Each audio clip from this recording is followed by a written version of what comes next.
It's hard to imagine two more different classes of naval vessels than aircraft carriers and submarines. But during the Second World War, the Imperial Japanese Navy began a secret project to design and build a revolutionary submarine aircraft carrier that could strike anywhere on Earth without warning.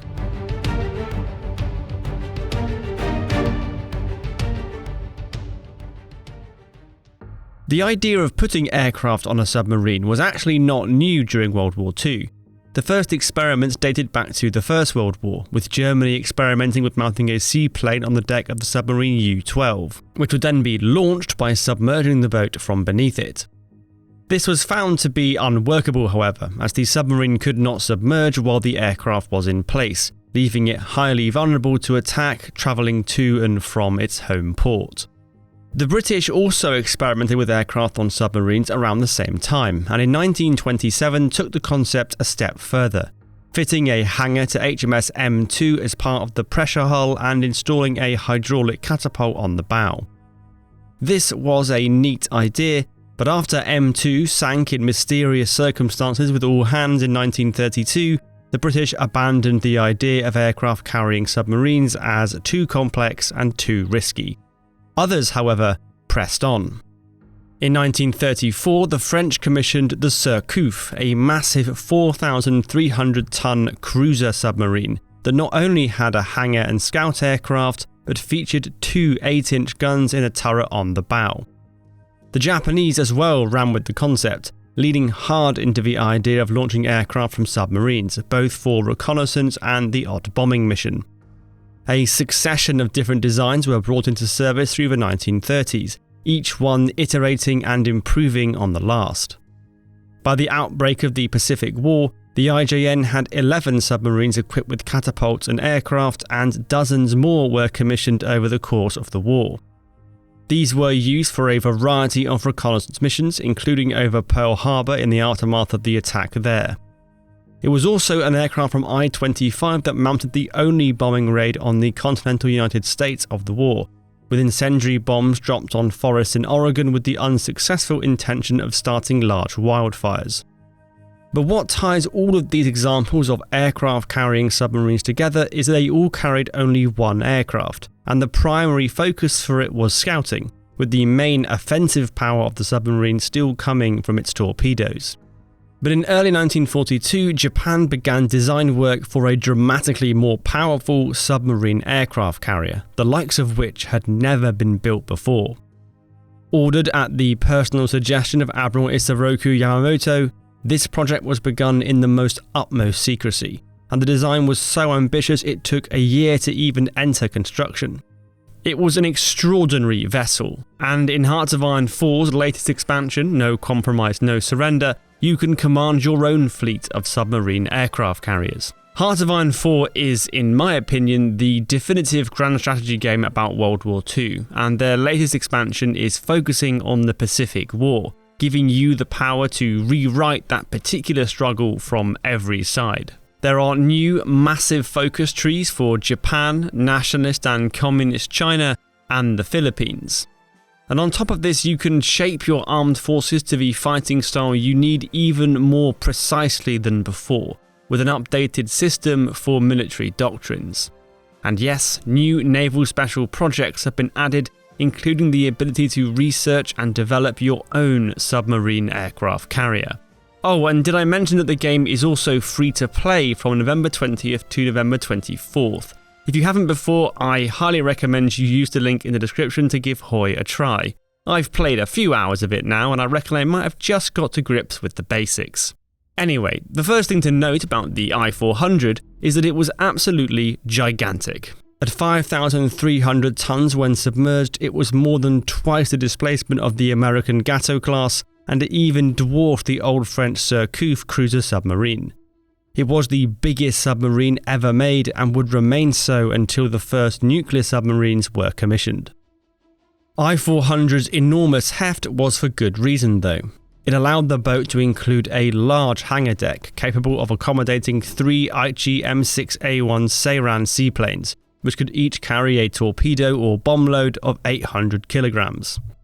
There were also enormous fuel tanks, which when brimmed could provide I-400 with a range of a massive 37,500 miles without refueling, enough to make a trip to anywhere on Earth, mount an air attack, and then return home. But the boat's enormous size also created problems. It took almost a minute to dive, twice as long as American fleet boats, and it had a huge radar signature when it was surfaced, leaving it very vulnerable to detection and destruction by the enemy. Also, the need to put such a large hangar in the centre of the boat forced the conning tower to be placed offset on the port side. This created an uneven flow of water over the hull when it was submerged, requiring the rudder to be set permanently at 7 degrees to starboard in order to go in a straight line. The I-400 was an extraordinary ship, and 18 boats of its class were initially planned for construction. But these were expensive and complex boats to build, and as the Pacific War dragged on and turned against Japan, priorities shifted, and ultimately only 2 boats would enter service, beginning with I-400 on December 30th, 1944.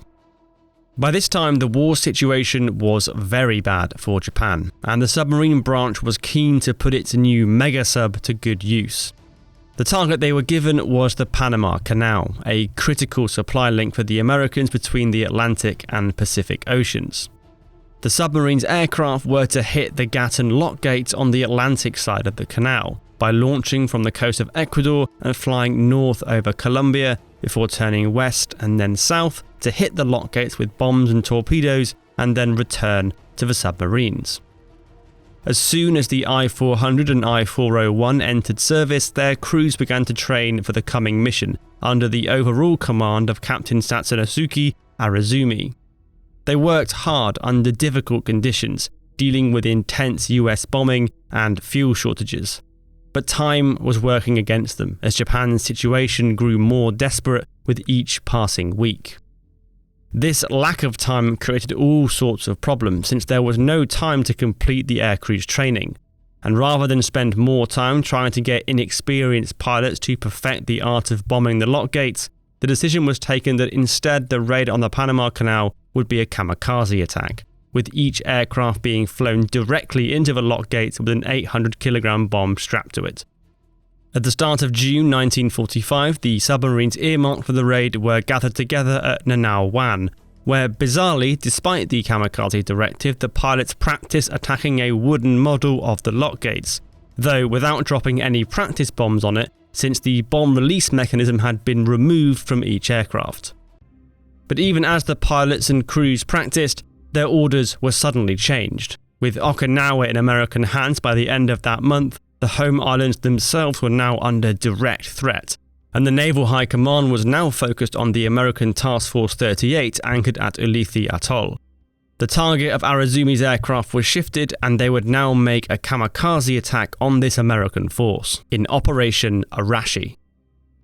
On July 17th, not long before departure for this mission, the Seirans on board I-400 and I-401 were repainted, with their Japanese markings erased and US stars and bars added in their place to confuse US fighter patrols.